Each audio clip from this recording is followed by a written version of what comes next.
Yeah. Yeah. I didn't know how. There it is. And now I get rid of that. We're already off to a crazy start on this Friday. Did your bracket get busted? If so, how bad did it get busted? What do you I know think? you keep out of this because I know two brackets that didn't get busted. Here's one of them. Yellow one standing by.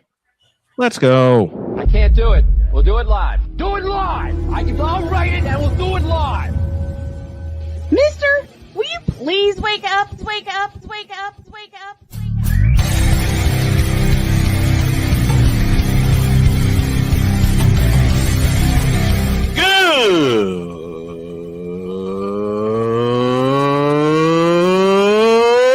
Good morning. Snowman here to all you Brock Purdy and San Francisco 49er haters. Shut up. I got to thank you, Shane. I mean, whatever happened to the games where breaking 100 points was, I don't know, unusual?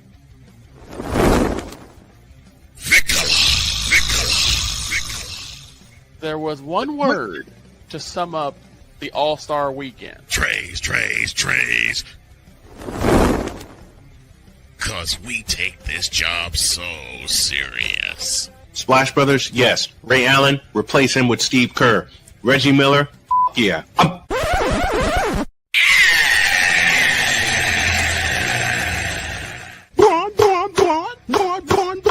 What in the all types of blue hell?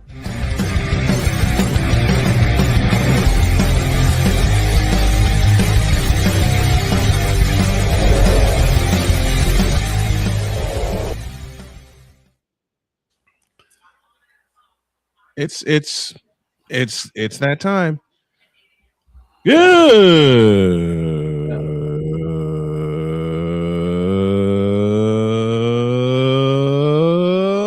morning, and welcome one and all to the fabulous, fantastic Bracketology Friday edition of Snowman in the Morning. Glad to have y'all with us. It's been a crazy kind of week, but we got it together for you this Friday. Allie will break down the women's tournament for us at the top of the next hour. Droid is here. Vicala is here. The Queen is standing by. And I'll start with you, Droid. Which game from yesterday's tournament fracas got you the most? Got me the most, as in like what killed my bracket, or what? Either way you want to think about it. What killed early game to watch? Because for me, it was TCU and Ohio State. Oh, yeah. TCU Ohio State was a great game. I mean, you got to look at just the heavy first half TCU came out with, basically choking Ohio State by. Choking them out. Where'd he go? Yeah. And then Ohio State climbed back into the game. Mm-hmm. They led by one several times. Uno. And then the player of the game, David Punch, 16 points, 13 rebounds, 2 assists, and 3 blocks. And yes, I better correct myself and say Empress. I don't care. She's the Empress Queen. She's not going to like me for that. But David Punch made the pass to Xavier Edmonds for the game-winning layup, which tells me Ohio State can't play in the tournament. Well, yeah, because they're eliminated. But honestly, I think my favorite game. I don't want to hear that word ever again in that voice, because it reminds me of another voice. It's not Ohio State, TCU. It wasn't Michigan Howard. It wasn't even BYU Texas. It was VCU North Carolina. It went to overtime. Terrence Hill, 34 points, 5 rebounds, 5 assists, and 7 threes made. And no more Chapel Bill. No more. You know what? I got a message. Dear Hubert Davis, you're fired. More than likely. should have never been selected. And Jay and I were talking about this earlier. Hubert Davis should never have been selected as North Carolina's head coach. Period. Because moments like you're speaking facts. No. Let me put it this way. When you are so excited, and this not only goes for Hubert Davis, this goes to the wine and cheese family. Ouch. Sorry. This goes to the wine and cheese fan base of a crowd that we've spoken about many times before. In Hubert Davis's rookie season, what happened? He took them all the way to the national championship. The problem? They got excited for beating Duke in the national semifinals. And then in the second half of the national championship in New Orleans, they got bitch slapped. Since then, Hubert Davis has gone downhill. They got spanked. And Victor, I understand what's going on with you. I don't want to chew up my voice either. I totally get it. They got spanked in the second half in the Superdome. And since then, Hubert Davis has done, say it with me, y'all, nothing.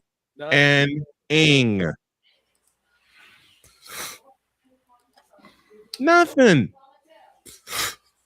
And that's gotta be embarrassing because UNC is known as a basketball school. Not anymore. They're not.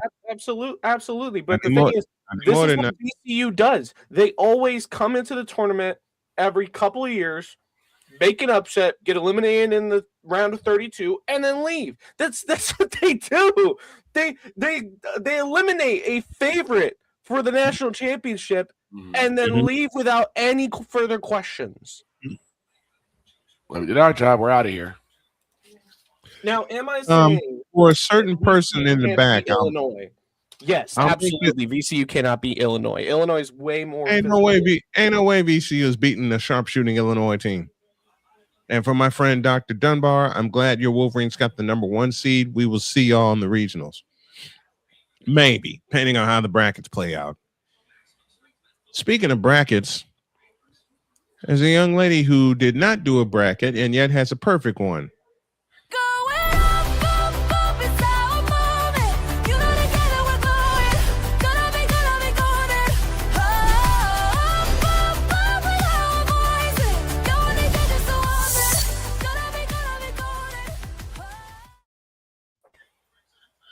Good morning, Jen. Nice outfit. Hello. So she didn't even ask this morning, nor did she have to, if she was going to go full body or not, because I probably would have said go full body anyway. Now I got a story for Jen here, really quick before we go on. Story time. My wife asked me, "Who is Genevieve?" I said, "She is one of the queens of the picks." She said, and Jody said, "Who's the other one?" I said, "I married her." She says, "Oh, so a rookie kicked everybody's ass in the football picks." Yep. And Jody says, "How'd she do that?" I don't know.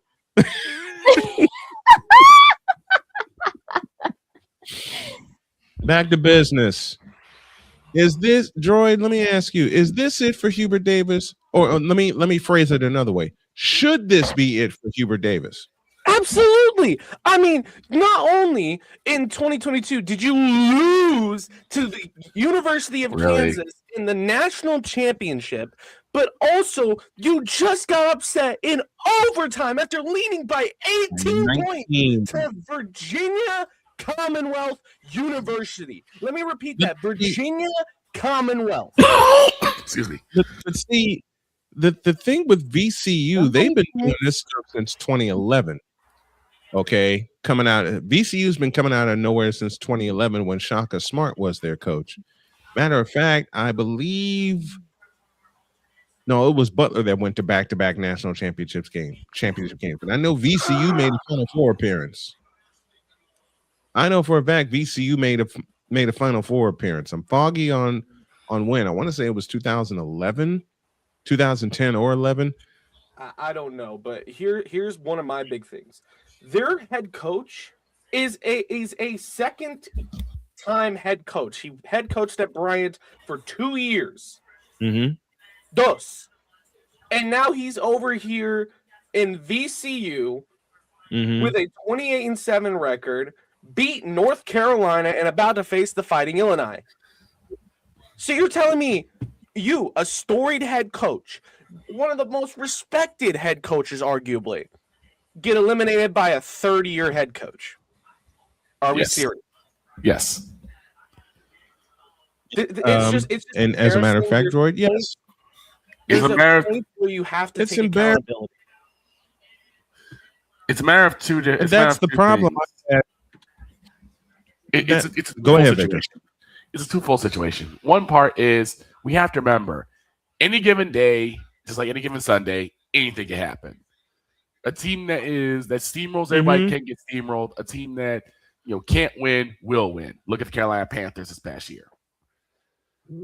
The other thing is something that Snowman, you and Jay have both talked about. Look at Jen kicking our ass. Exactly. But it's also the fact of the priorities aren't there for UNC. It's all about beating Duke. It's all about being the number one in the triangle and not being number one in the world. And the thing is, I find it crazy that Siena almost did that. They were leading at half. By 11, I think it was 39-28. Yeah, but then they wanted to be DePaul and keep their starters in all games. I think if they subbed out their starters and let their bench play a little bit, they would have won that game. Yeah. Going away. Because now you keep your starters in just like Siena did against Duke. Okay. You won't have any legs for the rest of the game. Nope. You won't have any legs for the rest of the game. Right? Brian, even if you do win, your players are going to be gassed for the round of 32. Yep. You know something, Droid? Looking at that game, VCU beating North Carolina, an upset that I called when we did our picks, when we did our brackets rather. I knew it would come down to a substitution pattern because Hubert Davis does not sub his starters. And you can tell it in the late in the second half. Henry Vesser, 26 points, 10 rebounds, 4 assists, and 2 steals. You know the thing about those 26 points? None of them came in overtime. I really wanted to believe. I did pick my dad off screen, of course. And he picked VCU. And I asked why. He said, I don't know, just because I don't like North Carolina. And he was right. When we did our brackets, 5 of the 6 of us picked VCU. Yeah. When that game came up and Playmaker and I had talked about it on Monday, I didn't even analyze that game. I just said I'm going to call for it. VCU beating North Carolina. Because there's something stupid about and remember, this is a Tar Heel fan. Thank you, Michael Jordan and James Worthy. Okay. They were my second favorite college team behind Georgetown. And Victor, you know why I love Georgetown back in the 80s. Yep. Patrick Ewing. I believe Spivey even said something about, VCU could easily take this game when UNC isn't paying attention. Well, UNC wasn't paying attention in the final 15 minutes. And where, in a world where VCU takes down North Carolina, which is this world, the world that we are in right now. Yep. Henry Visier, in the last 5 seconds on the clock, hold on, dropped a nugget on free throws, 0 for 2, and then missed a possible game-saving 2. Do you know the only players to score for North Carolina? It was 1. Mm-hmm. And it's a man by the name of Seth Trimble. Seth Trimble, who rescued North Carolina earlier in the year against Duke. And I'll point it out again. Hubert Davis stupidly did not go through his big man in overtime. 2 reasons. 1, he was afraid, and 2, Vassar was gassed. Yeah. Henry, hold on, Droid. Henry Vassar, and I'll repeat his stat line again. And thank you, Droid, for putting this document together. We really appreciate it. 26 points, 10 rebounds, 4 assists, and 2 steals in 41 minutes. In 41 minutes. And of those 26 points, a goose egg in overtime. Oops.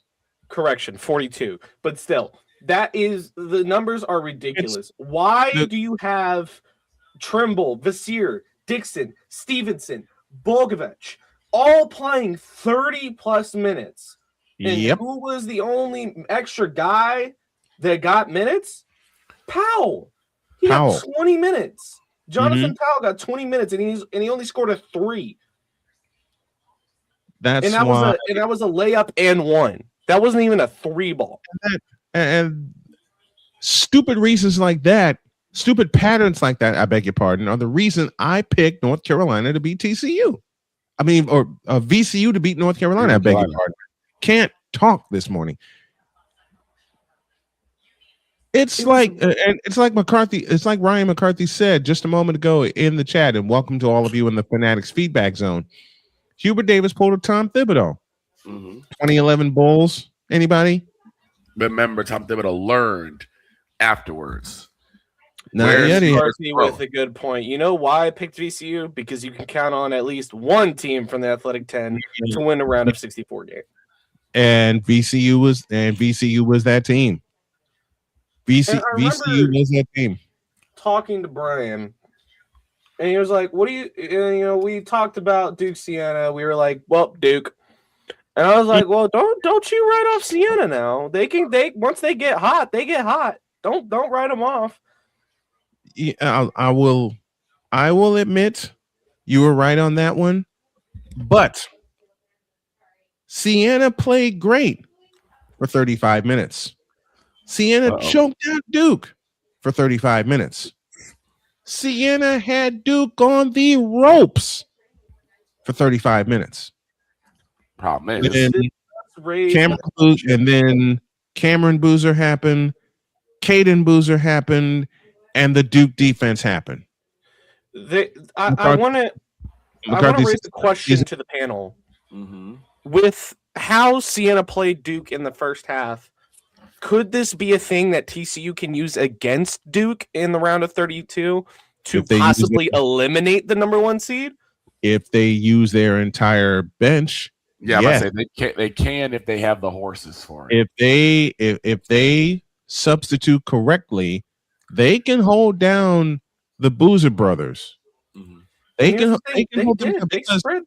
spread their minutes pretty well in their game against Ohio State. I'm looking at it. 24 minutes from Edmonds, 28 from Punch, 36 from Robinson, 29 from Harding, 27 from Levitchus, 35 from Pierre, 16 from Toulson. I mean, they use their bench.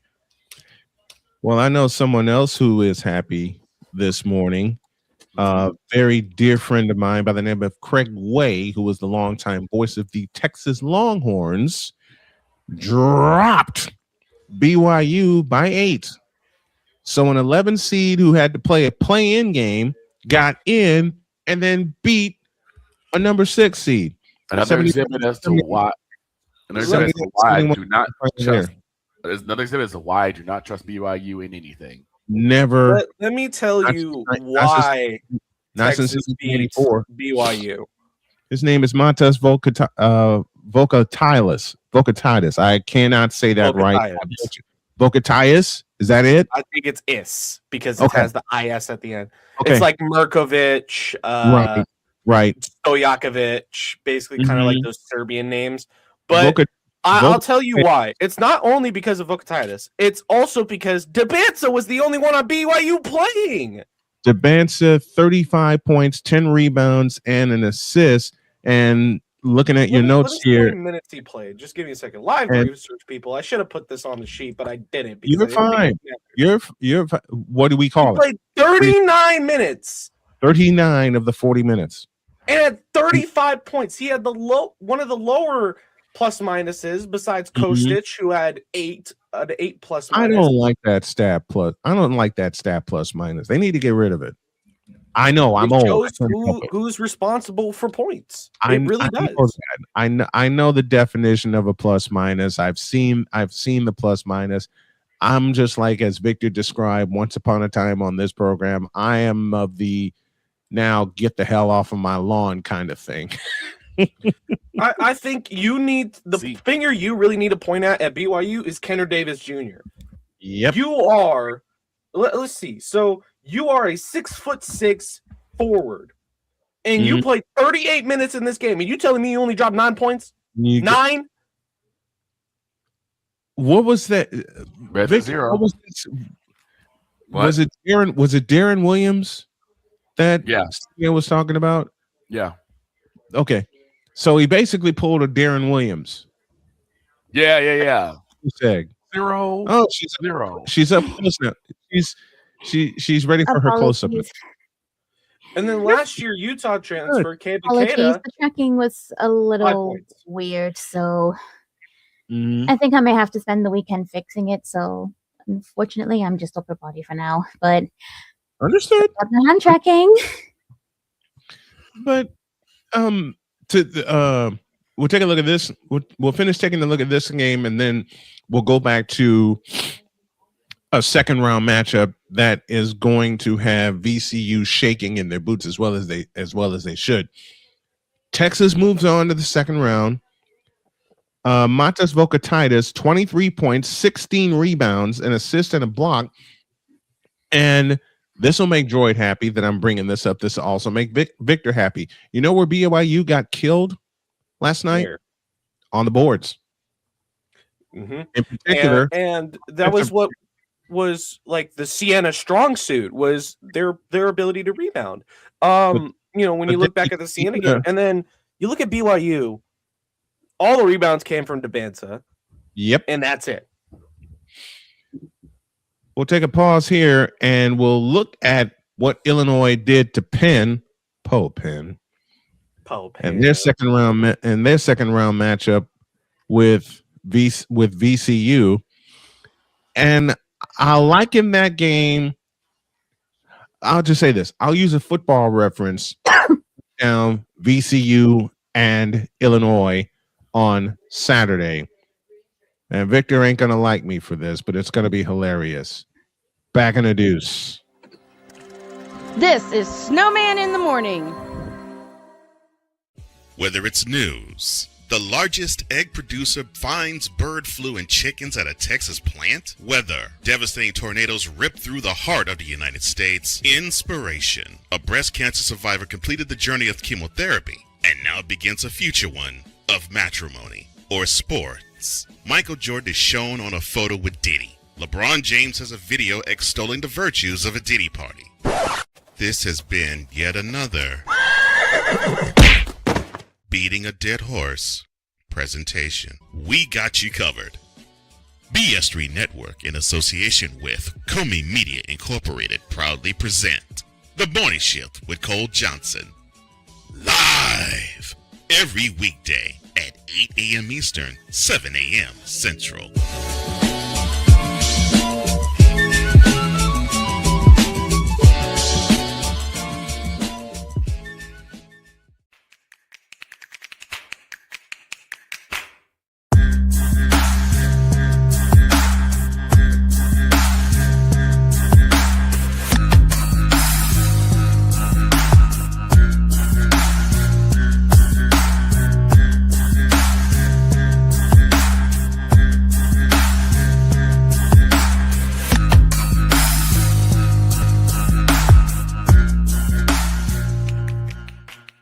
SeatGeek is the ticketing app for fans like the high five strangers got. Game-winning interception. First down. Just a nice, solid tackle. If you're in arm's length, you will be swapping skin with this extrovert. You see, he knows SeatGeek got him a great deal on tickets, so he can focus on what he does best, smacking palms. SeatGeek handles the tickets to sports, concerts, and more, so fans can fan. The spirit of battle is a powerful force. It's a force that drives us, pushes us beyond our limits. It's a fire in our hearts that fuels our determination, our commitment, our strive for greatness. Every challenge faced, every obstacle overcome, it sharpens our skills and fortifies our resolve. This relentless pursuit of excellence makes the journey so exhilarating. And the victory, it makes the victory sweet.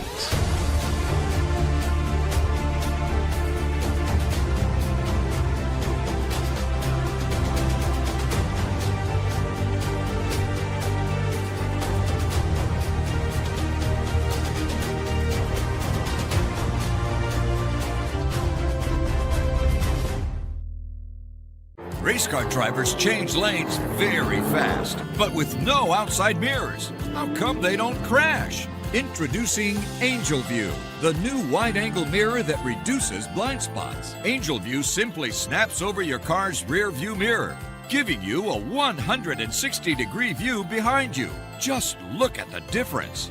Look, ordinary rear view mirrors are small and flat, but Angel View has a huge mirror with curved glass. This convex shape allows you to see both blind spots with one glance. And with our Pro Edition special coating, it's anti-glare at night. Get your Angel View now for just $19.99. But wait, Angel View may be discontinued. Due to rising costs, Angel View is stopping manufacturing effective immediately. Once the current inventory is gone, it's gone forever.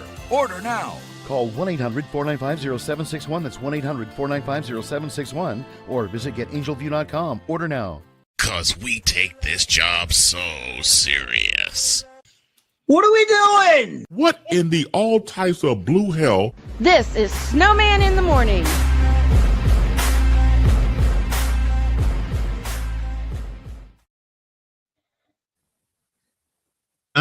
After the hour, and a shout to our buddy Chris Dietz, who is on vacation for the next week. Be safe and have fun, my friend. Speaking of fun, Illinois had some fun with the Penn Quakers last night. David Merkovic, 29 points, 17 rebounds, 3 assists. He was 11 of 17 from the field. Penn got out to a 4-0 lead. Then Illinois woke up. That final last night was 105-70.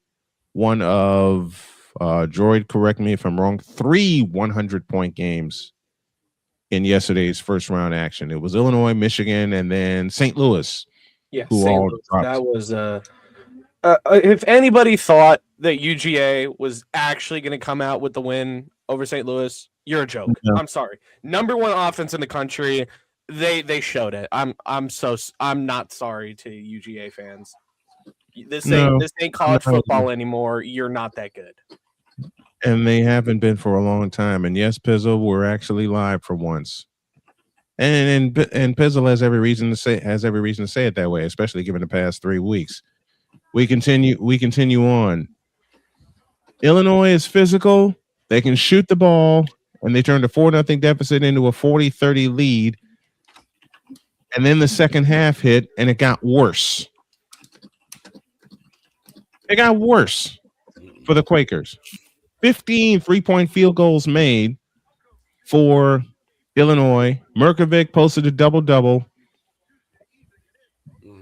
And as I mentioned, one of 3 100-point games in the first round of the tournament. Now to a matchup that Droid and I both have teased. It's VCU and Illinois in the second round. Here's my message to Illinois. Don't sleep on VCU, please. My message is don't let up. Because if you sleep on VCU, Illinois will suffer the same fate as North Carolina. You will get got. You will get got. Absolutely. Just like Georgia got yesterday. Oh, no.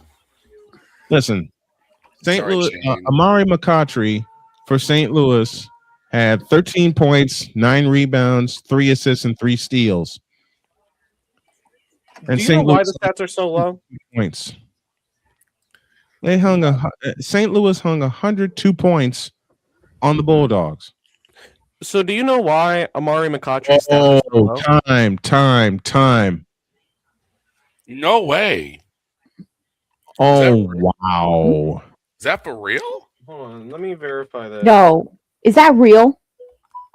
Yes, Chuck Norris has died, and it is Hawaii. Wow. It's my real. God. The legend. I mean, the only thing I'm sorry. I need to disclose this right now. I'm also currently dual streaming this to a Discord call, and my friends on there are also quite shocked to hear this. Yeah. All I'm hearing in my ear right now is a lot of cursing.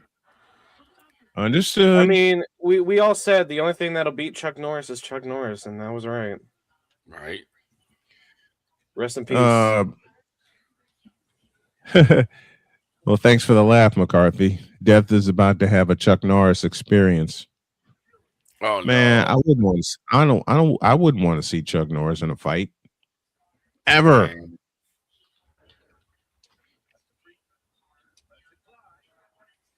Yeah. Yeah, in Kauai, Hawaii. Yep. Born in Oklahoma. He was 86 and he passed away. The random Chuck Norris facts that he used to have. Mm-hmm. Yes. Like for instance, they said the Grand Canyon was actually created by a Chuck Norris axe kick. Well, yeah. Chuck Norris never gets game over. He keeps on playing. Yeah, he does. Mm-hmm. What is the one rule? I know we're completely off base here, but we're getting this news. We got to pay him some homage. What's a one rule that you identify the most with Chuck Norris? For me, it's Walker, Texas Ranger. Oh, one roll. Mm-hmm. Walker's Ranger, but honestly, I like Sidekicks. That was a really cool movie. Mm-hmm. McCarthy. It's a very interesting movie that I remember watching at a drive-in, and it was Chuck Norris versus Steven Seagal. I'm not exactly sure what it was about, but it was one of the very few where Steven Seagal was the bad guy. So I was like, okay, I actually like this particular movie. For me, it was The Way of the Dragon, but Way of the Dragon's a good one too. I'm here on my own. Snowman, are you okay? No, I'm not sure what's going on Snowman's side, but we hear you, ma'am. Brian may have disconnected. His internet's been super spotty lately. Mm-hmm.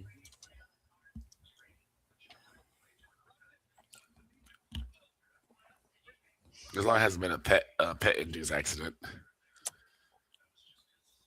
Like for instance, a cat going by and turned off the.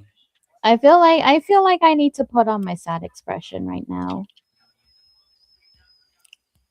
I forget which button it is. Hold on. Chuck Norris once impregnated a nunnery. Those children became the 1972 Miami Dolphins. Okay. It should be this one. And Dietz has landed. Dietz has landed safely. With a Bloody Mary. And a Bloody Mary.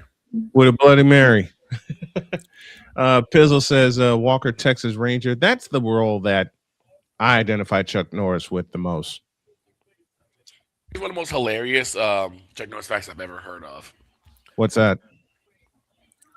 JFK did not get killed by a stray bullet. Before the bullet hit him, Chuck Norris stood in the way and roundhouse kicked the bullet and stopped in midair. The only problem is that JFK's head exploded from sheer amazement. And I was like, who wrote that one? I'm not exactly sure who wrote that one. Because that's like those random generated facts. I don't know who wrote that one. His head exploded on Out of sheer amazement. Out of sheer amazement. It was a medical emergency in Hawaii that hospitalized Chuck Norris. Well, we now know And that the devil will Superman wears Chuck Norris underpants. Says Deets. Well, I'm gonna say right now. Now we know the devil will never. Why the not? devil will never ever try to challenge heaven again because Chuck Norris is there. Because Chuck Norris is there, absolutely. Chuck Norris's McDonald's order was once wrong, so he punched the sign. That restaurant is now a Wendy's. What would honestly, if you had to guess, what would Chuck Norris's McDonald's order be? Everything on the menu, and then he'd work. He'd probably get a Big Mac, and if they gave him the middle bun, he'd punch him in the face. Right. It doesn't matter what he orders. If they mess it up, they're gonna get socked in the mouth. Napoleon, I like that one. That's a clever one. Chuck Norris never. Nice. He scared the crap out of him. Very nice. Hold on, I'm gonna inform my parents of the news. Just give me a moment. Well, we're gonna take a break and we'll get back to our brackets, but Chuck Norris dead at the age of 86. I never thought I would say those words aloud because it just seemed to me for the longest time Chuck Norris was invincible. Well, that got proven wrong, unfortunately. Rest in peace, power in paradise, Chuck Norris. We'll be back. This is Snowman in the Morning.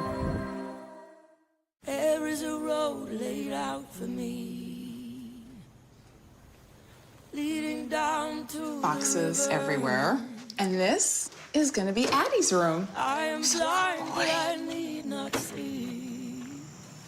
I think you're really going to like it. I know this road is there for me.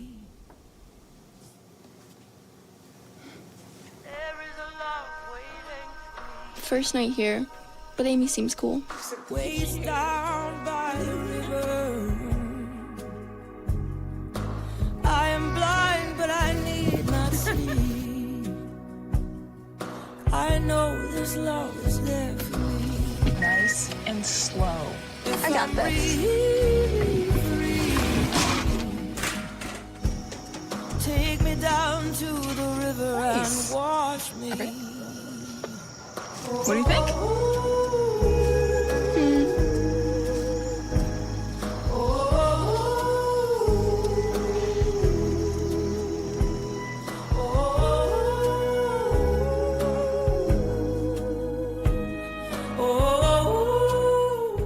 Hey everybody, Snowman here. Looking for the best way to experience live events? Well, SeatGeek has you covered.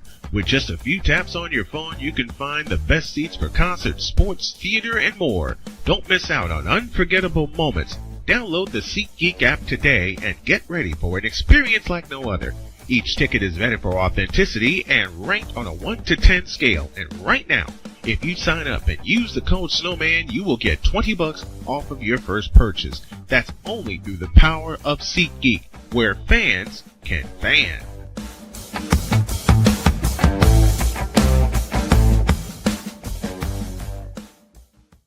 Join Ryan McCarthy. I became a Jets fan because Kermit the Frog was my favorite Muppet because he was green, and the Jets wore green. That's how I became a Jets fan. And Dustin Henry. ESPN is cashing all in on let's pay a few personalities and we'll just kind of fill in the gaps. As they walk you through all of the world of sports from their perspective. The Albany Empire, it's a literal circus. No credentials required. Where, Ryan, say the tag. Where you don't need a press pass to talk sports. Every Monday at 8 p.m. Eastern, 7 p.m. Central. On YouTube and where you can find all podcasts. The Big Ten. You can say you're not impressed. You can say you're not happy. You say all these things, but no, whatever the case may be, the Buckeyes are on top of the football world. And it's just where it is. The SEC. And what does Georgia do?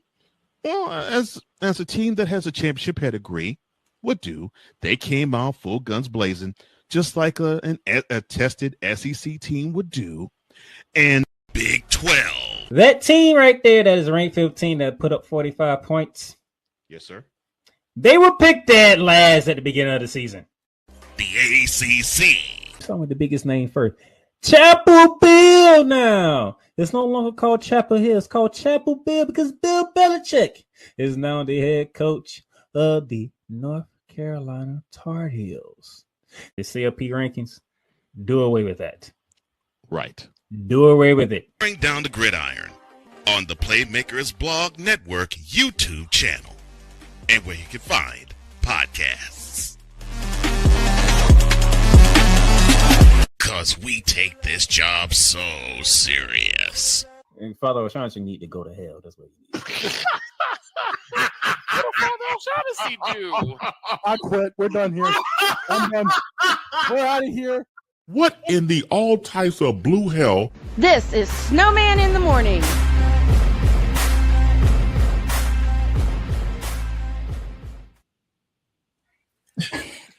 That never gets old. 43 after the hour. To this day, we still don't know what Father O'Shaughnessy did. We won't know either.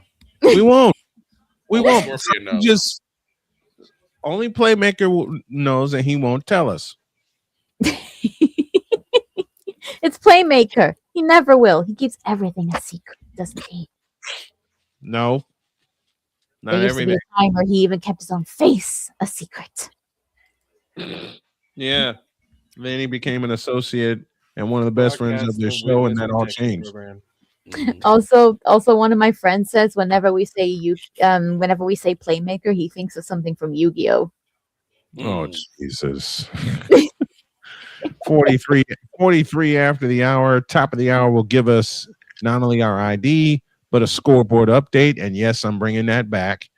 But a side note here, as we look in the D3 Division 3 tournament, New York University's record 91 game winning streak is over. They lose to Scranton 60-52 in the Final Four of the D3 NCAA tournament on Thursday night. The NYU Violets had the second longest winning streak in NCAA history, trailing only, you guessed it, UConn, who won 111 in a row. I still don't know how that streak ended. Two-time defending champs got off to a slow start, trailed 30-18 at the half to Scranton. They rallied in the second half, cutting the Lady Royals lead to 3 early in the third quarter, but Scranton had an answer. So this is D3 women's tournament.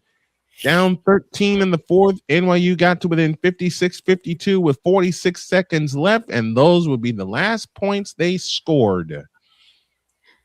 So the Violets' last loss was March 11, 2023, where they were beaten by Transylvania in the Elite Eight. Shut up. Get out of my head. I will say this. I was watching I keep watching that ad for No Credentials Required. Yes. Every time Ryan McCarthy talks about how he became a Jets fan because of Kermit the Frog, I'm wondering, like, why isn't he a Chiefs fan? Because isn't Patrick Mahomes like Kermit the Frog? Shut up. Shut up. You're right, but shut up. Which prompts a question before we go on here. This is for not only the panel here, but for the chat as well. Mm-hmm.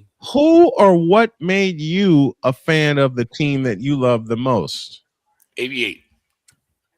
Michael Irvin. Mm-hmm. For me, 16.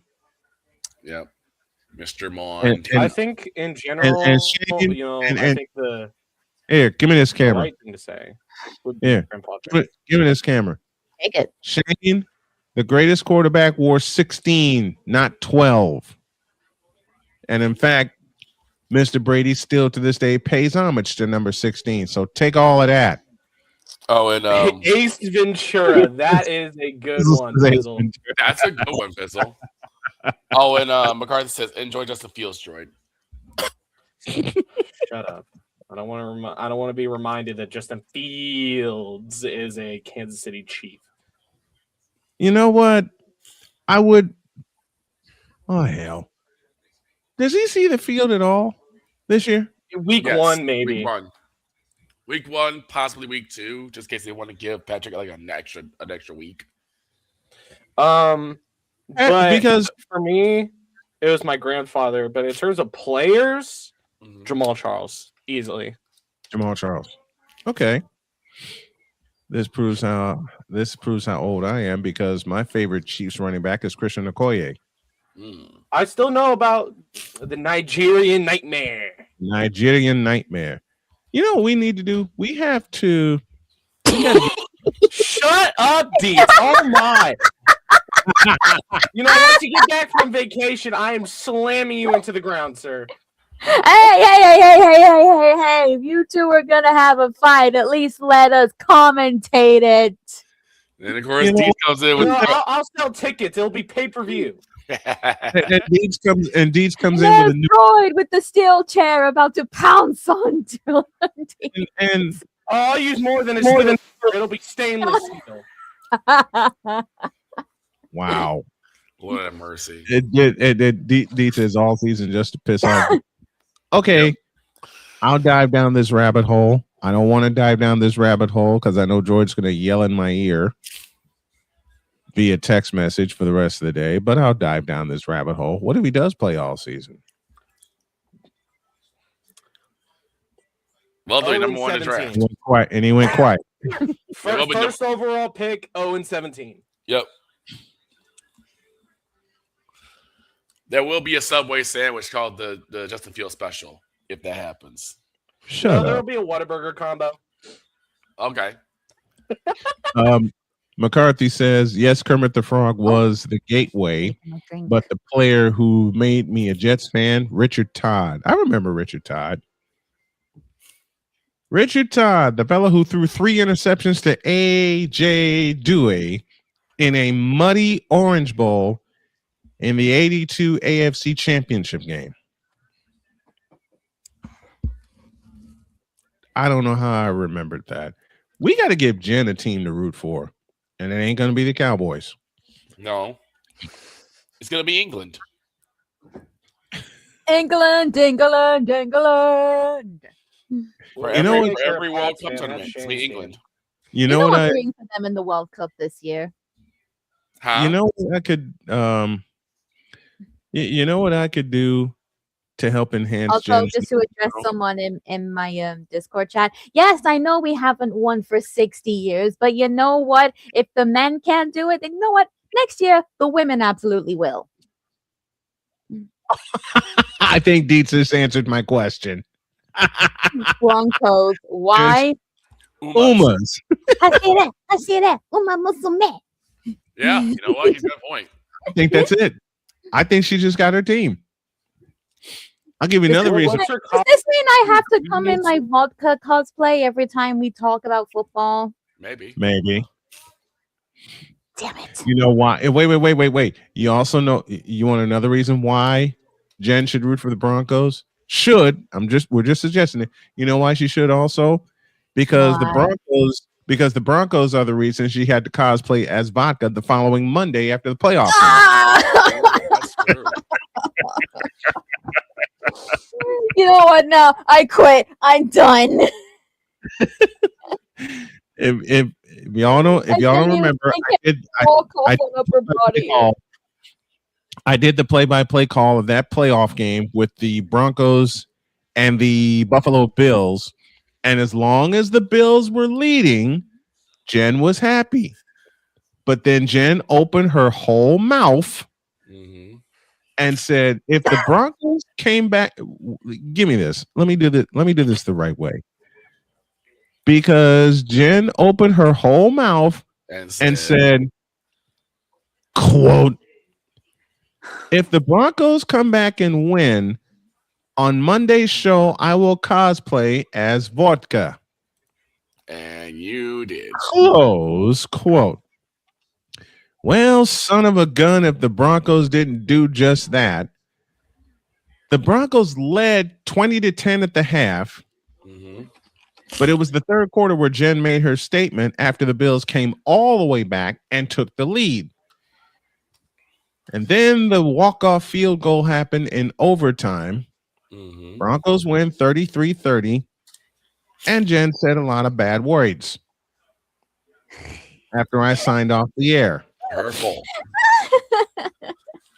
Including the words I Here's and my cute. question to the panel. What would Jen's college team be? Queens? I mean, they did make the tournament. I'm an empress now, not a queen. Let's see. Oh, I know Jen's college team, SMU.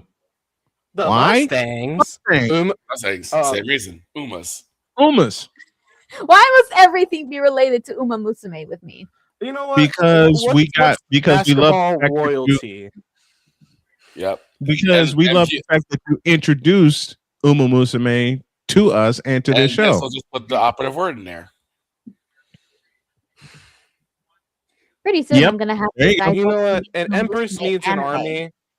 So we're gonna say the Michigan State McCarthy. Spartans.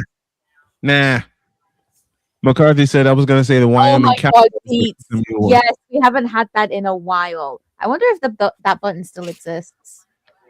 It will after the break. Yeah! It will after the break. And I know the button y'all are looking for because Napoleon was asking for it also. I had to do some cleaning up in the truck here. But as a matter of fact, here. He found it. Let's just say I found where it's located. But yeah, Jen's team. What's a royal college team? Like let's not just think royal names. Let's think also a team that has a lot of prestige when it comes to college basketball. When it comes to college basketball, well, we ain't doing North Carolina. They showed their lack of prestige last night. Yeah, and also we wouldn't want her to cheer on Chapel Bill. I have the perfect team for Jen to cheer on, and they play Saturday. Oh, in the women's tournament, UConn Huskies. Yep. You said royalty. Yeah, they're undefeated. They're the defending champs. They've won the most national championships. There you go, UConn. They are royal. And today begins the official beginning of the UConn Invitational, aka the Women's National Tournament. Mm-hmm. My alma mater, Regent University, is named the Royals, but they're only in their first season in NCAA Division III. Okay. They'll be Division I eventually. Give it time. Yeah, Scranton has the Royals also. The Royals and the Lady Royals. But yeah, Jen's team is for women's basketball, to be specific. Jen's team is UConn. There's royalty right there. I was gonna say that too. There's royalty right there. But what about college football? What would Jen's team be for college football? I would suggest SMU, but they're not there. They're there. It's just their team isn't really showing. They should bring. We'll have this discussion next week. They should bring back the Southwest Conference, but more on that later. Folks, if you got a suggestion on what Jen's college football team should be, put it in the chat. Scarlet Knights. There you go. Scarlet Knights. Big Ten team. They've been around for years. They had old success way back in the day, just like England. Mm-hmm. And they're not that good now. Just like England. But see, I mean, the women's team is still really good. Like, I'm talking about the men's Euros. team.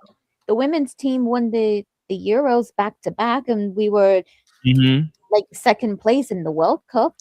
Well, Yeah. Jen, let me put it like Yeah. this: as long as Harry Kane is Oh, there still you around, you're go. not winning the World Cup. We got okay. Here you go.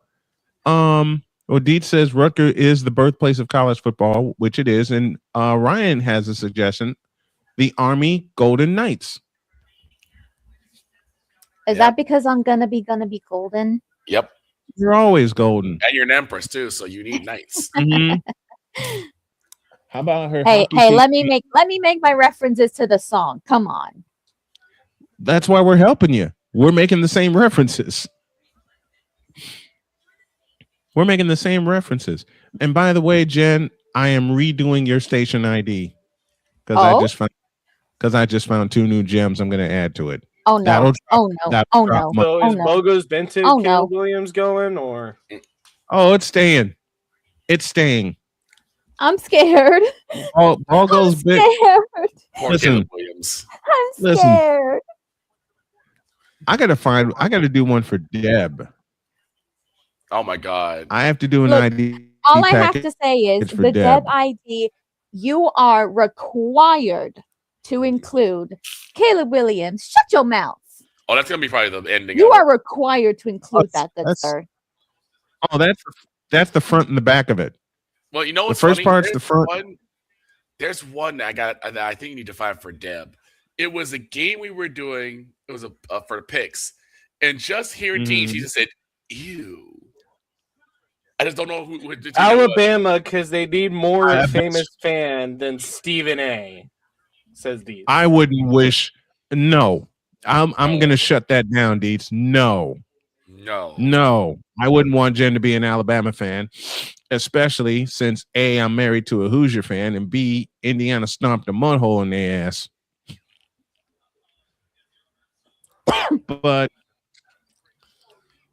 I already know what's going to happen with this new set of packages I'm going to put together for everybody, especially for Jen. The next phrase is, "We need to see it." And I think I'm going to start making I think I'm going to make the IDs visual. Here. That'll definitely help a lot more with viewer retention on the video side. Yeah. What's gonna Droid, be funny you and is I. if my IDs included my MMDs as well. That would just be like funny. Get out of my head. Imagine hearing Bogo's Benton Caleb Williams and you just see Jen dancing.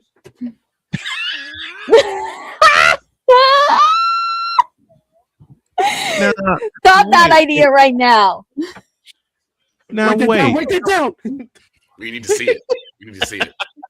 And my Discord just played the original sound from Gigi Marin. the original both those Benton Maury Calliope. Caleb Wait a minute. Where'd it go? Poor Caleb Williams. Poor You know Caleb what? Williams? Who cares? Yeah, I had a good season. I'm still getting clowned. I had a good Damn season. I'm right. still getting clowned because you're still young. We're gonna clown you until you're at least 30. Victor said it to me at the end of the season. He said, "You can't say anything bad about Caleb Williams." Oh, yes, the hell I can. No, I didn't. Go with this, will you please? Go with this, Victor. Victor said, "You can't say anything bad about Caleb Williams." Yes, I can. He says, "What?" He says, "What bad can you say about him?" Everything, until one thing happens. He says, "What's that?" They do it again. You want to impress me, Caleb Williams? Do it again. Because I know many a quarterback, Tommy Kramer included, old Vikings quarterback, that had being the operative Wade, something they had something going with him, and then Wade Wilson happened. So I don't trust Caleb Williams. I never will trust Caleb Williams. I give 2/5 of a half of a damn about Caleb Williams. Fix the offensive line, develop a running game, then maybe, just maybe, I'll be nice to him. Well, hell, you got common on guy. Oh yeah, Jen. I never asked this. What team there you it is. support in the EPL? Oh, in the British Premier League? Yeah. I am likely going to get a lot of people aiming their knives and swords at me, like that one picture from Tangled. Mm-hmm. But I actually do not support any individual team in England. I'm one of those people who don't really like to watch that kind of football because, let's be honest, who really wants to see grown men fake and pretend injuries like little crybaby boys? Wow. Me. Hold out the flop. However, football. however, when it comes to the Euros and the World Cup, Mm-hmm. I will always support England as a whole. Okay. But And okay, what is your and family also support? in respect to my mom, I also support Denmark. That where your mom's from? Mm-hmm. Okay. Was it your Cool. your close family have any And of teams? course, never forget what happened to Christian Eriksen, I believe in 2021. Mm-hmm. What was that, Droid? What if you don't support a team? Does your family have a team? My dad supports Chelsea. Well, you just made Droid throw up. I'm sorry, By I'm a the Bournemouth way- fan. I cannot stand Chelsea with every fiber of my being. By the way, I kind of found something before we go to our conversation. before we go to the top of the hour. I kind of found something, and it's going to make Jen very, very happy.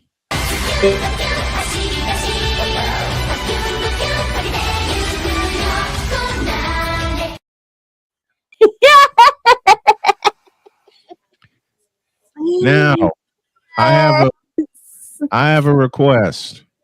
Okay. I got the one for vodka, got the one for gold ship. The next request is Bakshin. Oh no! Oh no! Are you seriously going to make me listen to the constant backsheen when I make it? I already got the sound. I'm in for hell. It could be No, Diamond. wait, just a moment.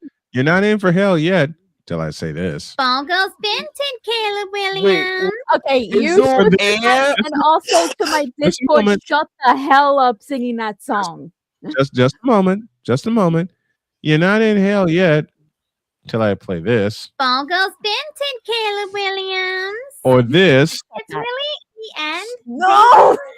Delicious. or this. I am cute. I hate Or it here. I hate it this. here. I hate it here. Now my face, you thirsty bitches. Basically playing all their station IDs. Yep.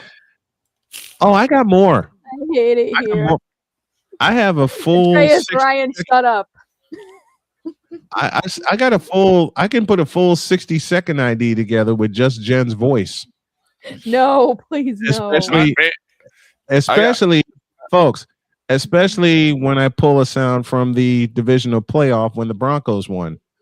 Oh. What? What? My favorite one. My favorite one now is Droid talking about. I did something stupid today. You did not. I went you to go did get some not milk. record that. I poured the milk in the glass. Put the carton of milk in the cabinet. You Put the did glass milk not. in the You fridge. did not. Second hour of Snowman in the Morning in the Deuce. This is Snowman in the Morning. Whether it's news, the largest egg producer finds bird flu in chickens at a Texas plant, weather, devastating tornadoes rip through the heart of the United States, inspiration, a breast cancer survivor completed the journey of chemotherapy and now begins a future one of matrimony or sports. Michael Jordan is shown on a photo with Diddy. LeBron James has a video extolling the virtues of a Diddy party. This has been yet another beating a dead horse presentation. We got you covered. BS3 Network, in association with Comey Media Incorporated, proudly present The Morning Shift with Cole Johnson. Live every weekday at 8 a.m. Eastern, 7 a.m. Central.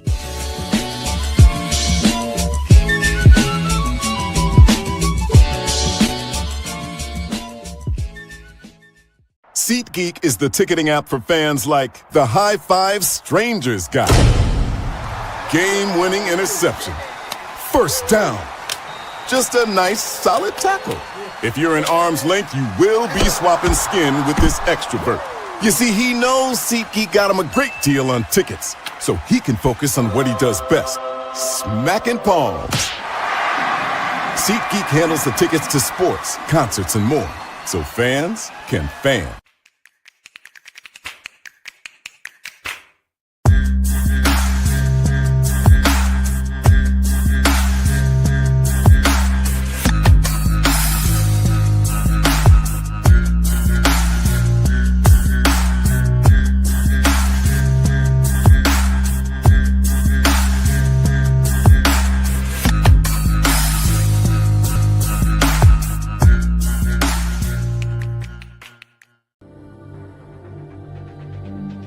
The spirit of battle is a powerful force.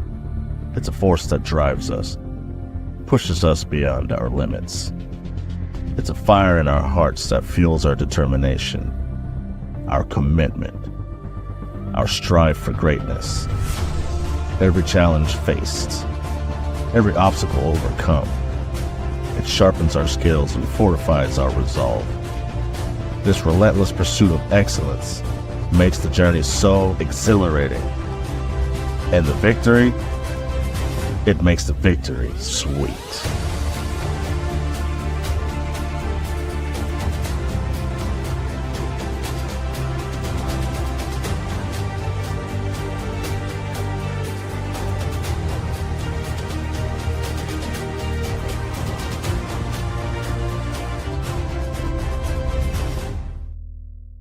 Hey, Eagles fan. Join my man Cool McCain and a host of others as they break down every single game, every single week in an objective manner, and also from a fan's perspective as well. Remember, this cast feels just like you. Nobody likes you. And you don't care. Fly, Eagles, fly. Eagles Elite Podcast, every Wednesday at 8:30 p.m. Eastern on YouTube and other podcast outlets.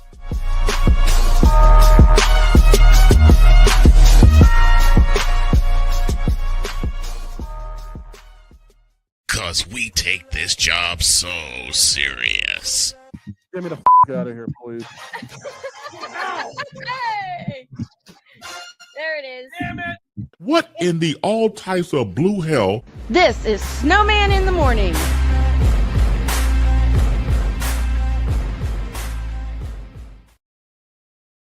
Oh, I got to make a station ID package for Allie. Oh, for Mike Drop Moran. And playmakers. I got a few mic drop moments. I know which one. You mean other than keep the bee? I got a few more.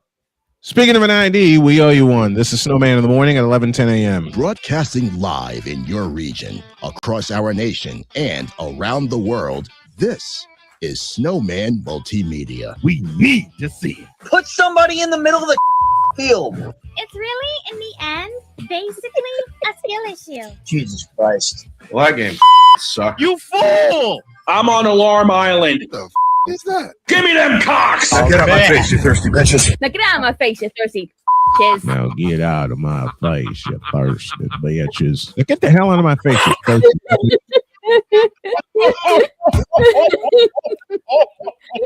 I'm on Alarm Island. The hell is that?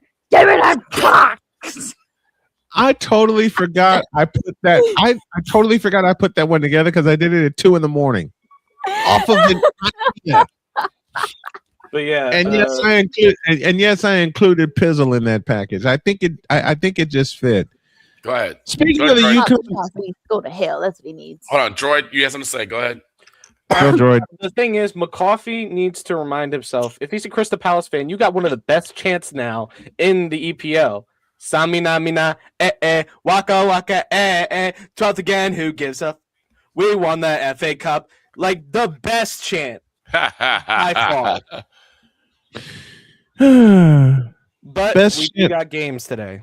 best chant I've heard in a long time. It would apply to too many Oh my teams. God, no deets. No deets.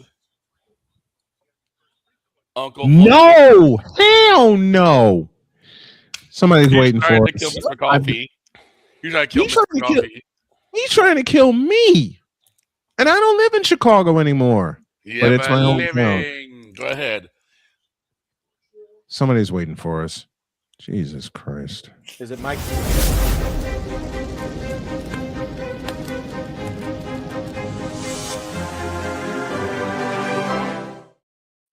Magical Fiery wins the Windy City. Have brought us Mike Drop Moran, Allison Moran. Mike Drop Moran. Good morning, Allie. How are you? Good morning. I am doing well. It's happy. And Allison brought in the good news. Yes. We'll have a WNBA season this year. Yes. And exactly the time that we predicted that this deal was going to get done. Right? And I did ask the question yesterday, and I asked you, Allie.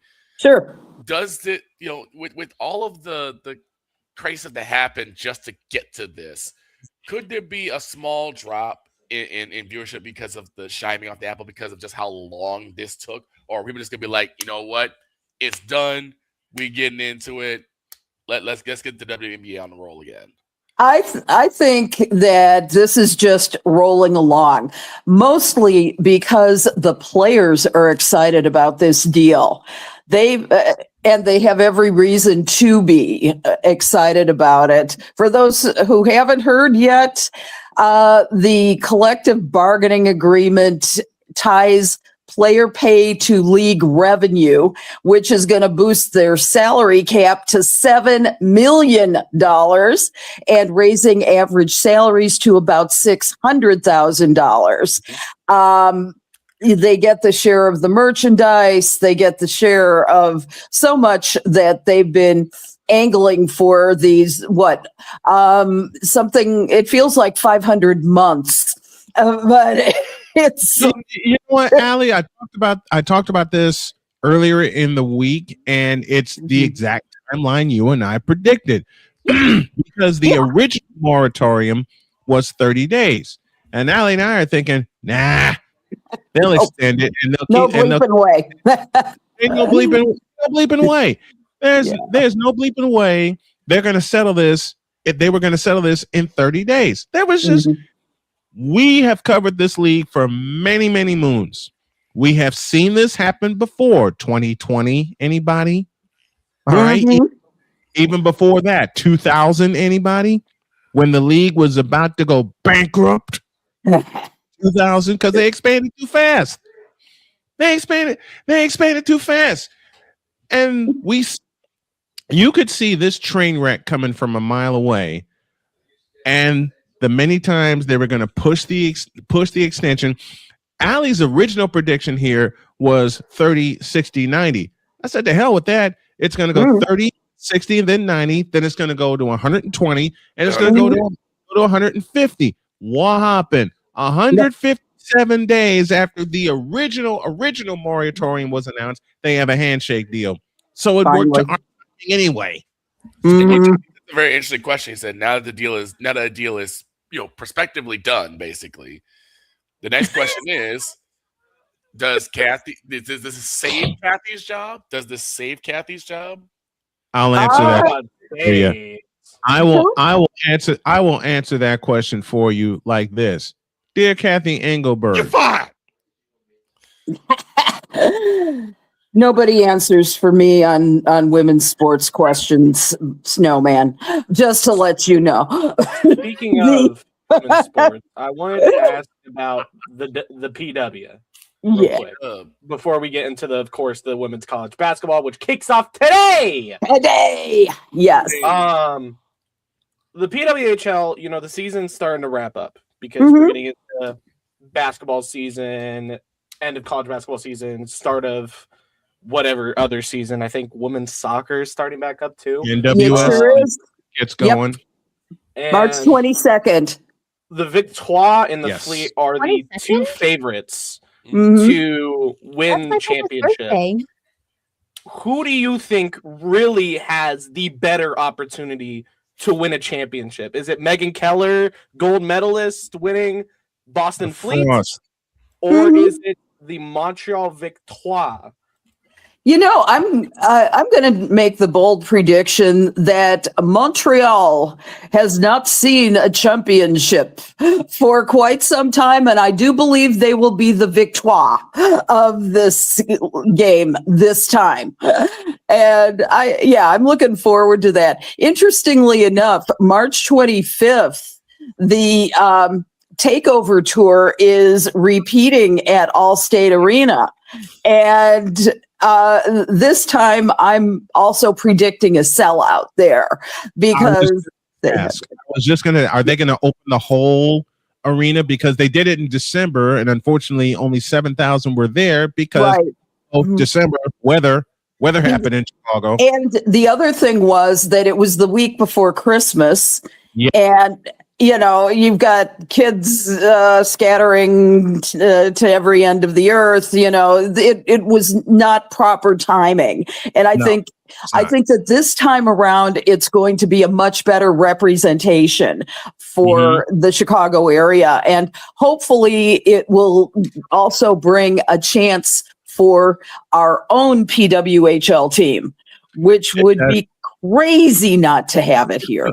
Look, if a PWHL team, or when it happens and it's announced in Chicago, by that time I'm gonna have some wheels, and if I gotta commute up there and make it a drive for me and my wife just to feed her some pizza and some hot dogs to cover a women's hockey game, and Allie and I do it together up in a press box, then dadgummit, I'm gonna do it. Pizza's on me, buddy. Oh, if you come, pizza's on me. I'm going to take you to Lou Malnati's because that is the best pizza in Chicago. You know what? My opinion.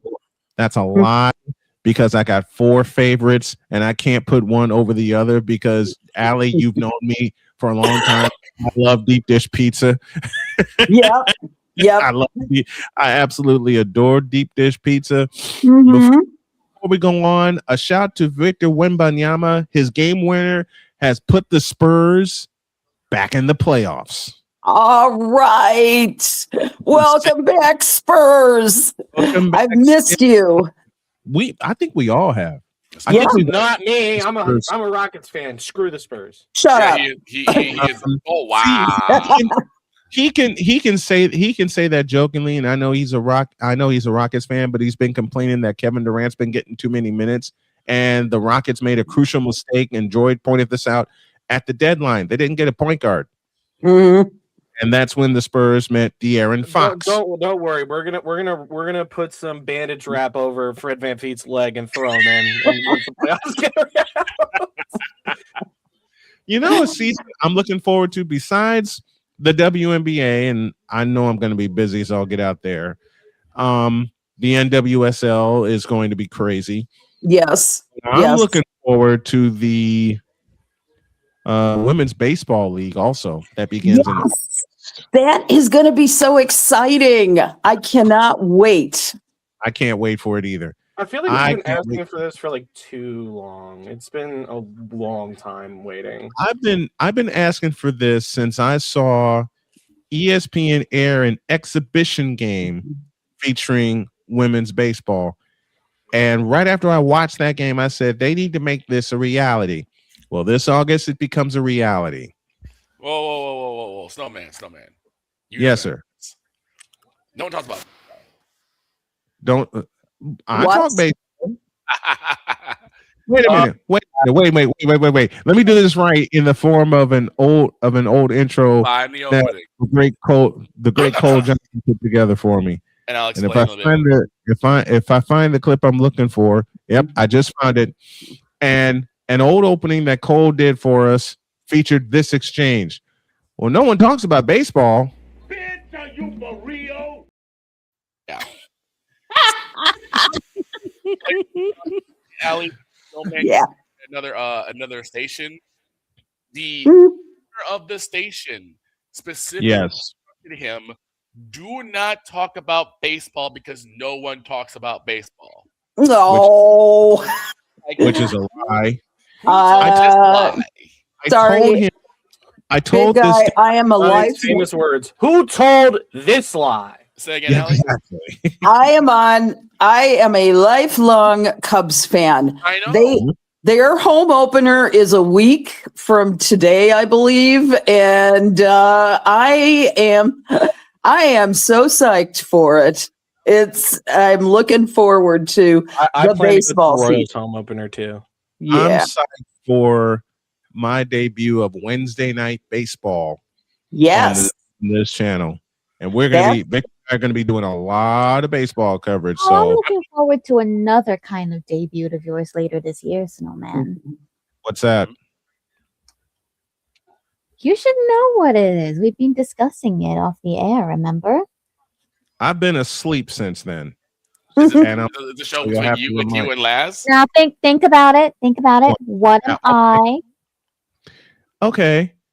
Yeah, then I'll make this promo right now. Jen and Laz will be hosting a podcast called Hear Me Out.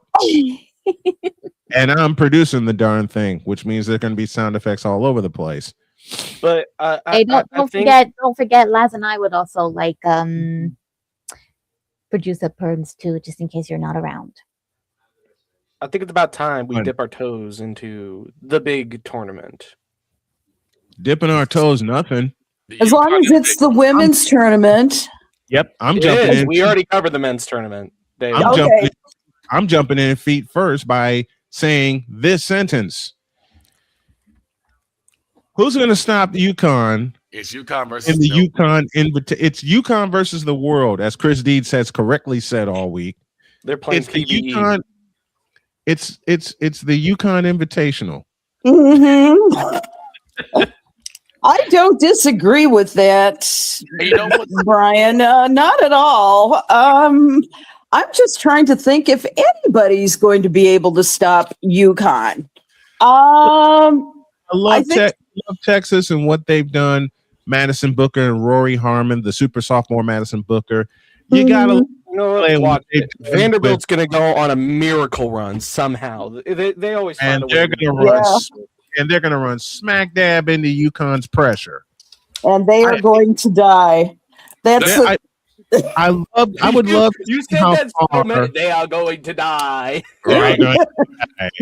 That's your moment this week, baby. Allie has said it all year when it comes to UConn. Matter of fact, Allie gave me a suggestion in a message. She says, "Why don't you do a UConn game just to keep your chops sharp?" Yeah. Marquette happened. Marquette grabbed the lead, and then Sarah Strong buried a 28-footer, and Marquette's mouths went agape, and it was over. Then later that week, Deeds pointed this out. They beat Marquette by 15. They beat Villanova by 14, and then everybody else gets blown out by 28 and 30 at a time. You know what's funny about this is that we were just talking about UNC's head coach. What's his name again? Hubert Davis. Hubert Davis. And Allie has talked about just how focused UConn's head coach is. And you can see the difference in success. Hubert Davis, all he cares about is beating Duke. Guess what? They end up they get bound in the first round. UConn. Gino Auriemma wants number 13 in terms of national championship. If they run the table, think of how incredible this feat will be. If they run the table, they will have their 7th undefeated national championship season. 7. If they got to run the table, they got to take care of business. They got to run the table, or in this case, run through the table, because Allie and I have both seen Gino Auriemma in person and how he coaches his team. God knows the Big East battles against DePaul, especially Rath Arena, would blow the roof off the joint.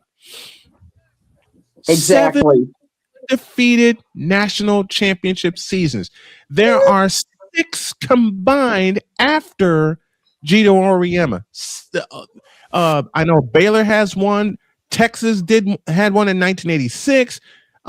UConn's first one was 1995 with the great Rebecca Lobo leading their team. I mentioned Baylor.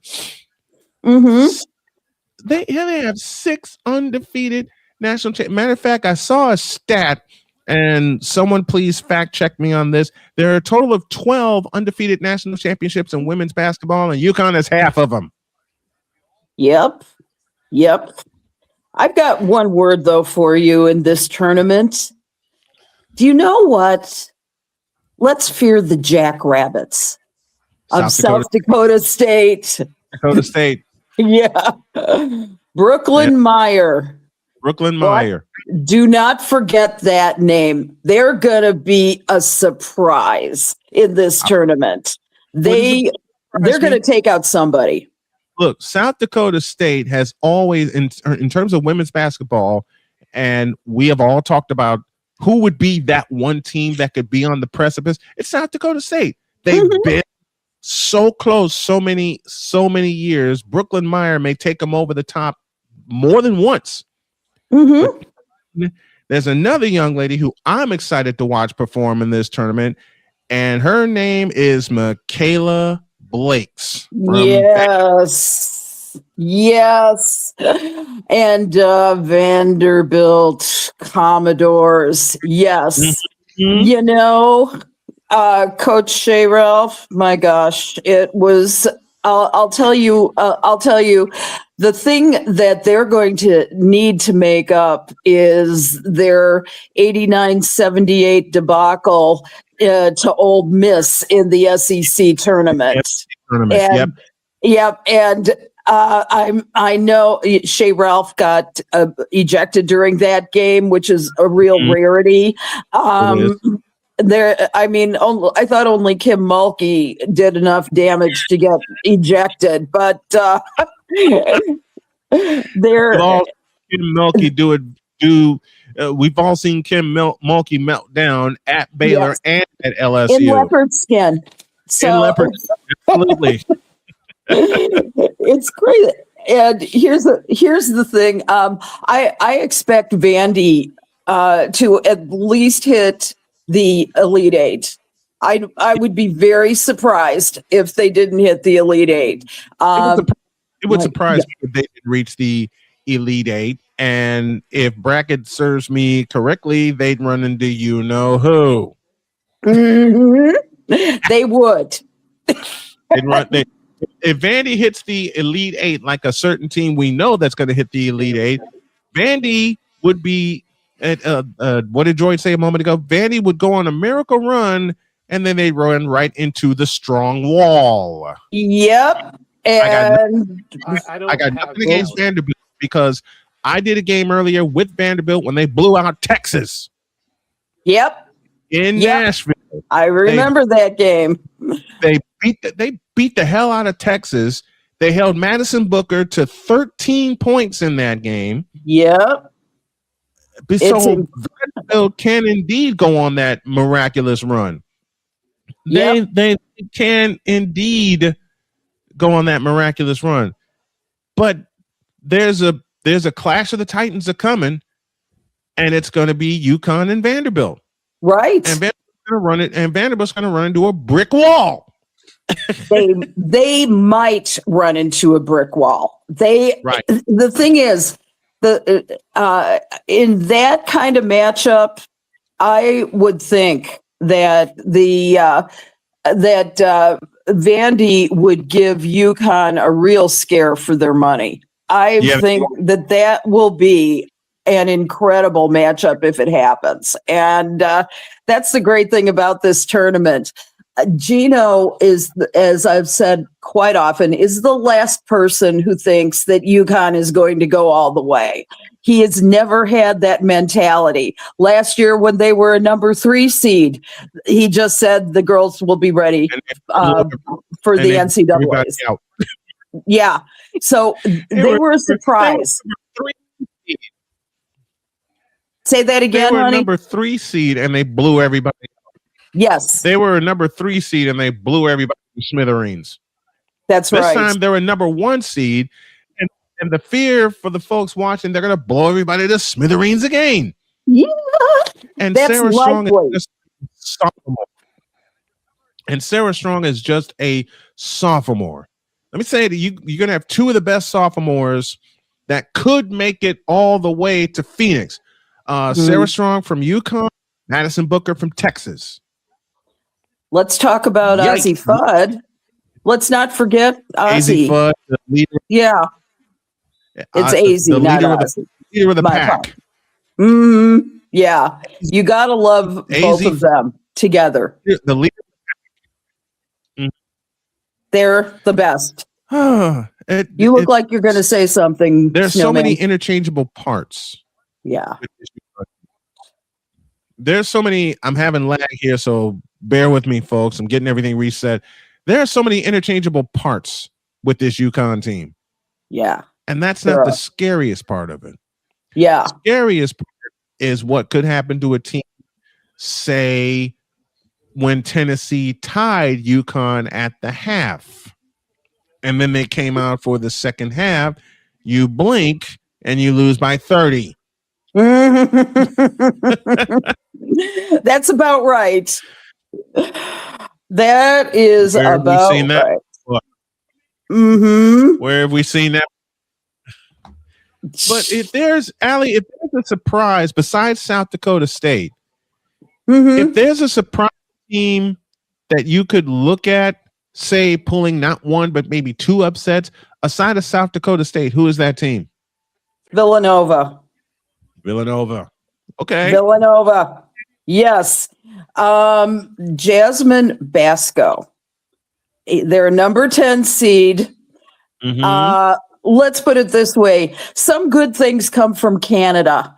She's a sophomore. We have not talked about Villanova at all because UConn sucks up all of the air when it comes to discussions about women's basketball, which is kind of too bad because that overlooks so many other teams. But Villanova and I should say young Ms. Basco, who's a sophomore, led the Big East in points per game and assists, 18.8 points per game and 4.8 assists per game.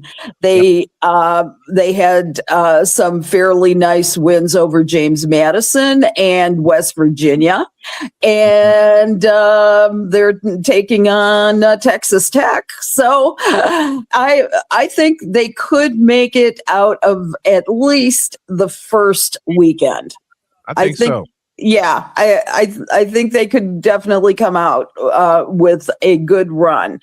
I think that it'll be real interesting to see how far Villanova can go because they have had no air in the conversations of anyone as of late until the Big East tournament. And I think that's the thing with the Big East. Villanova, not to mention St. John's, both did great in the Big East. Yeah. And they got swallowed up by the monster in Stores, Connecticut. Yep. And I think it'll continue to be that way too. But we'll see. Well, as long as Gino breathes, we said it about Michael Jordan for 13 years in Chicago. As long as Gino Auriemma breathes, he's going to have a championship contender somewhere. You know who we haven't talked about at all in this conversation yet is UCLA. It's Lauren Betts, the woman, the legend. And I'll give you another legend who stirs the drink, and that's Kiki Rice. Yes, so true, so true. Right, so you got Kiki Rice, you got Lauren Betts, Charlize Walker, a transfer from Washington State. But Allie, you know me, you've seen my coverage of UCLA. If there's a person you need to watch on that team besides the three we just mentioned, her name is Angela Dugalich, 6'5" student. And boy, can she shoot the ball. Here's a good potential for UCLA too. They might get to LSU. But the big question, how about it? Can't wait to see that kind of matchup. However, they're likely going to have to face Duke in the Sweet 16 because you can never. I am such a fan of Kira Lawson and the way she's managed, and I said that Kira Lawson, you cannot count out Duke. And indeed, you could not count them out. She is the Coach K there, I think. So for an older generation of people who remember Coach K at Duke. Mike Krzyzewski, a Chicago, mind you. Chicago. Southside, man.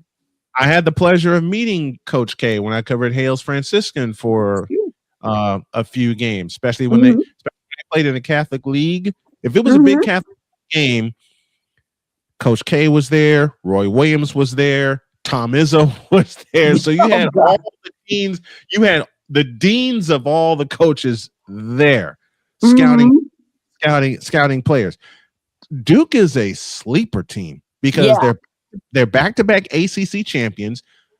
Like you said, Allie, no one has talked about Duke. No, and I could see them in the Final Four. I can see them there also. Yeah. But I'll tell you another team I can see in the Final Four that no one is talking about, and that is the Iowa Hawkeyes. Yes.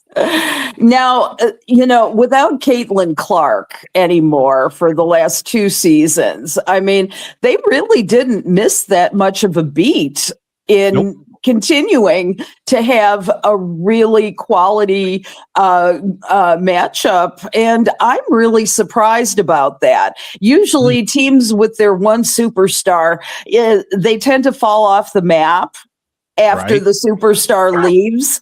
And and their coach left too. The coach, quote unquote, retired and then went on to help out Caitlin some more at the Indiana Fever. And so I could see the Hawkeyes doing some good damage in this tournament. I do not see them any higher than the Elite Eight, though. I would say if they make it to the round of 16. That's where you and I will differ, because if there's a number 1 seed who is vulnerable, it is South Carolina. South Carolina, if everything plays out, South Carolina would see the Hawkeyes in the Elite Eight. Yep. And we have to talk about South Carolina too. Oh my gosh. We've got to. It's,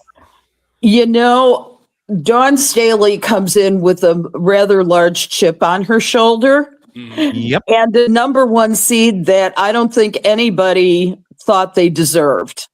Right? So they got something to prove to me personally. Because I kind of felt that their defense was a little slow and a little not so great. I think they had not had a really stellar season. But you know what? Here's an odd conundrum here. My thought is that this CBA deal comes at a great time for the seniors on those teams, that they will be motivated by the thought of going into the WNBA draft. And they will, and they're going to try and stand out. Now, if I sound crazy, this is the reason why. Do you remember the year that Renee Montgomery was incredibly touted to go number 1 as a draft choice? I remember. And you know who upset her chances that year was Angel McCautry. The reason being was that for 5 minutes of that game between UConn and oh gosh, I can't remember who she played for. God, who was it? I'm having a brain fart. Help me. It's not coming to me either. Was it Louisville? No, I don't think. No. I don't think it was. Well, let's find out. Yeah, my apologies. Let's do a little live research here. But you're right. Someone could go number one overall, and then someone. Yeah, but it was because of that game and because of the way McCautry controlled that offense for 5 minutes and put them ahead of UConn. They did all right. It was absolutely crazy, but that's what is indeed Louisville. It is Louisville. Just confirm. Okay, my memory's not failing me. Yay! The old dog still has it. Thank God. But you've always had it. That's why we love having you. Y'all call me cute. That was a cute moment right there. Aw, thank you. You're cute all the time, Jen. See? So- And you can't argue now. No, I can't. No. Why? Yep. Jen, don't have me. Jen, don't have me push this button. I am. I'm done. But you have games like that happen. Who's going to be that one player, or who's going to be that one player or set of players that's going to that's going to upset someone being the number one pick? And with this WNBA deal in place and the tournament kicking off today, who goes after AZ Fudd in the draft? Boy, there are a few that could take that spot real easily. I will have a set of picks next week. Okay. I think Because I will do I that. want to see where you slot Lauren Betts. Yeah, that's I want a to good see. So we'll tease it now. Next week, Allie makes her first set of predictions for the WNBA draft. I will do that. We'll keep revising them. I'll do a set myself. I was on CBA watch all this week and NCAA watch, so I will definitely make those choices next week for absolute. Gonna be fun. Tell you an underrated game today that's going to get my headset. One of them is NC State and Tennessee. Yes.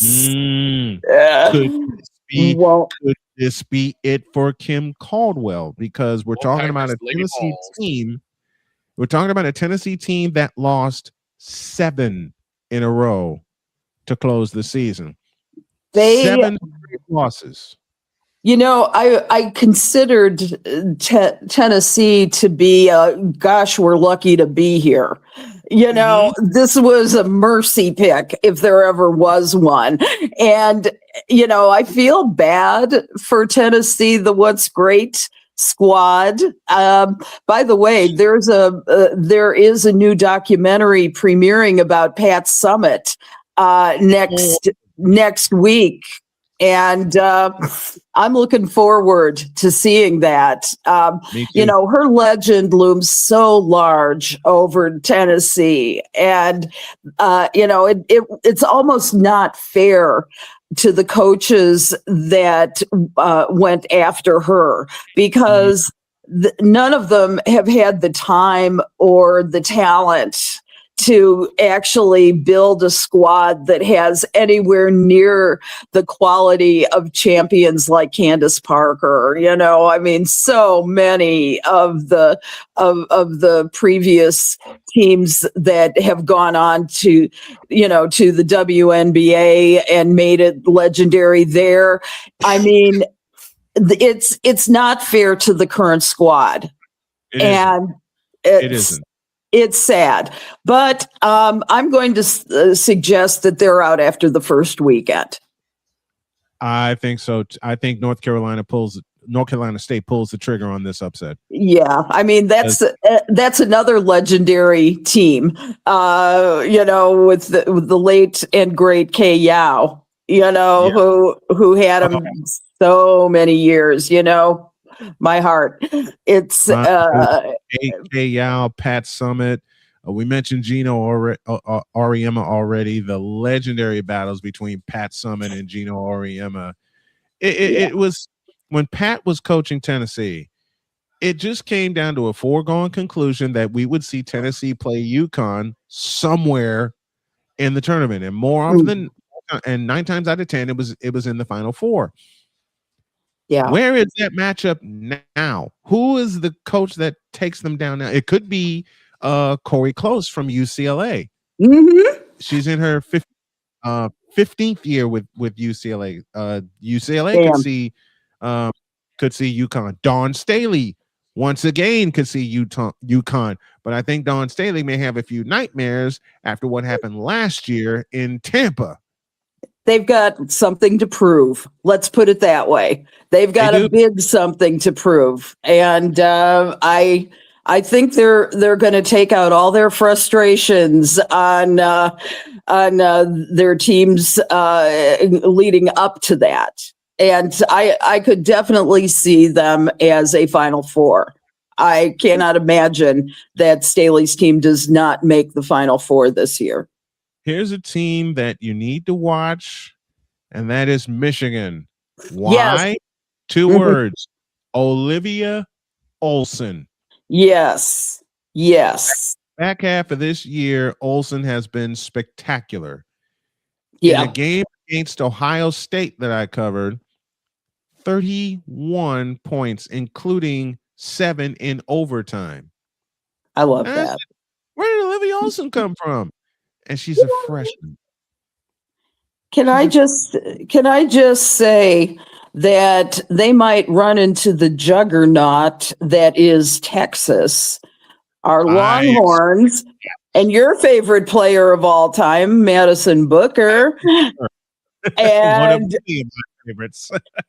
if Michigan can get to the Elite Eight, which I think you're absolutely right, I think they will. This is going to be it. I mean, Texas is so elite with their defense. They could, however, I mean, Michigan is the number 2 seed, which is kind of a surprise. I would have picked them number 3 or 4. I would not have picked them number 2. However, I can see Texas and Michigan in the Elite Eight, and that game is very much worth seeing. Texas, Michigan. Madison Booker, Olivia Olson, Silas Swords, Rory Harmon. If they meet in the Elite Eight, do not be surprised if that's a 100-point game. Mm-hmm. Yeah, that would be fun, wouldn't it? Do not be surprised if those 2 run into each other, that's a 100-point game. Don't be surprised. Playmakers with us. Women's March Madness is underway. Charleston and Duke going on now. UC San Diego and TCU 10 minutes out. The Frogs scored a victory in the men's tournament. The women get started today. And I'm going to put the headset to a lot of games that I'm looking at. Maybe a whip around version of our coverage today. We'll let you know how that goes. But you just said a potential Elite Eight, Texas and Michigan. Yes. Yikes. That could be one of those. It could be one of those Duke UNC games from '95 where it wound up like 102, 100. Absolutely. I can see that. Here's something interesting too. Here's another pretty interesting matchup that is potential right now. UCLA versus Duke. Wow. Think about that one. UCLA and Duke. That's at least 90. Yes. That's at least 90. Yeah. That one is going to be a barn burner if it happens. And yeah. I can't wait for it, for all the potential matchups to play out. Duke early in the first leads Charleston 25-16. Charleston just spent a timeout. Other games today, as Playmaker mentioned, TCU and UC San Diego, they go at the top of the hour. So does 90 minutes after that, Virginia Tech and Oregon, a 9 versus an 8. Nebraska, whose men's team picked up their first ever tournament victory yesterday. They get 6th-seeded Baylor. Here's Allie's upset picks. South Dakota State, 27-6 at 2:30, will take on the Washington Huskies. Oh, brother. Yeah. Then you got a 12-5. Takes that one. Listen, I will tell you a 12-5 upset that I can see in my crystal ball, featuring the Racers of Murray State, who claim the Missouri Valley Conference, taking on the Big Ten's representative, Maryland. You know, I remember the days when Maryland was a very big team in the and I feel very badly that they haven't been able to do much good in the tournaments as of late. I'm hoping that they will come back. I hope so too, because Maryland used to be one of the mainstays in the women's tournament. I came out. Make it to the Sweet 16 or the Elite 8, or it was within those two rounds. Later on, you got Gonzaga and Ole Miss, a 12 versus 5 at 3:30. Missouri takes on number 1 seed Texas. That's at 4. Holy Cross gets 2-seeded Michigan at 5:30. Western Illinois, North Carolina, also at 5:30. Jacksonville gets LSU. That's at 6 p.m. Green Bay takes on the Golden Gophers of Minnesota. No, that is not an NFC Central matchup. This is women's college basketball. And Allie knew where I was going with that joke because she just made that reference too. Later on tonight, Colorado State sees Michigan State. That's at 7:30. Tennessee and North Carolina State. That's our feature game at 8 p.m. That gets the full play-by-play call. Villanova, Texas Tech later. Another one of Allie's upset picks, Villanova. And then you got Idaho and Oklahoma to close out things at 10 p.m. Eastern. Yes, Pizzo, the Green Bay Phoenix and it's not the Green Bay Packers and the Minnesota Vikings. It's the Green Bay Phoenix and the Minnesota Golden Gophers. Though I will say I have seen a Packers-Vikings matchup live in the old Metrodome. Wow. Yeah. The tin can. The tin can Metrodome. I've been there too. I love that. The tin can. The tin can with the roof that fell on it. Yes. Yeah. I've been Metrodome twice. Much safer nowadays with Target Field and the Target Center. I've been in the Metrodome twice, once for Green Bay and Minnesota, and the second time I was actually up in the broadcast booth doing baseball when I was covering Indiana Northwest. Woo-wee! Full slate of women's games today. We're going to check them all out. As mentioned, our feature game is North Carolina State and Tennessee. Is this the last stand for Kim Caldwell and the Volunteers? Allie and I seem to think so. That's who we're picking.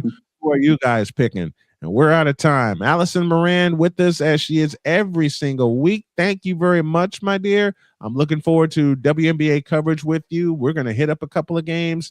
We're going to share the headset. I can't wait. I cannot wait for it. We love you, and we'll see you next week. Thank you. Love you guys too. Have a wonderful week. Take care.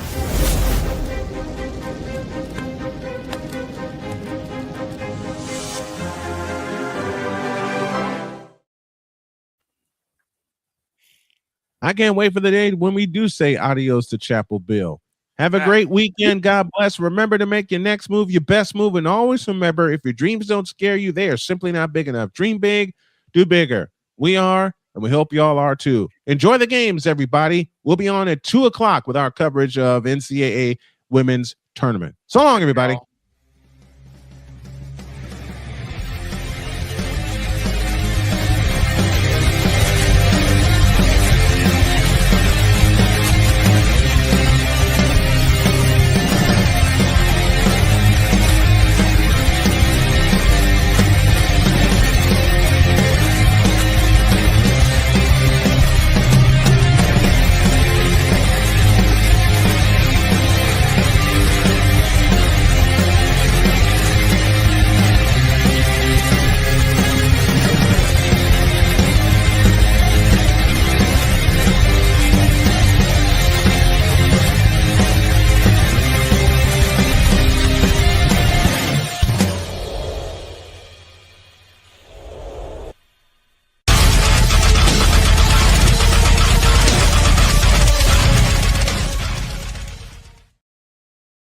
Tournament Central debuts today, and as far as this little cute empress right here, just remember she said aloud, I am cute. give her a No, follow. no, no. We're outta Stop.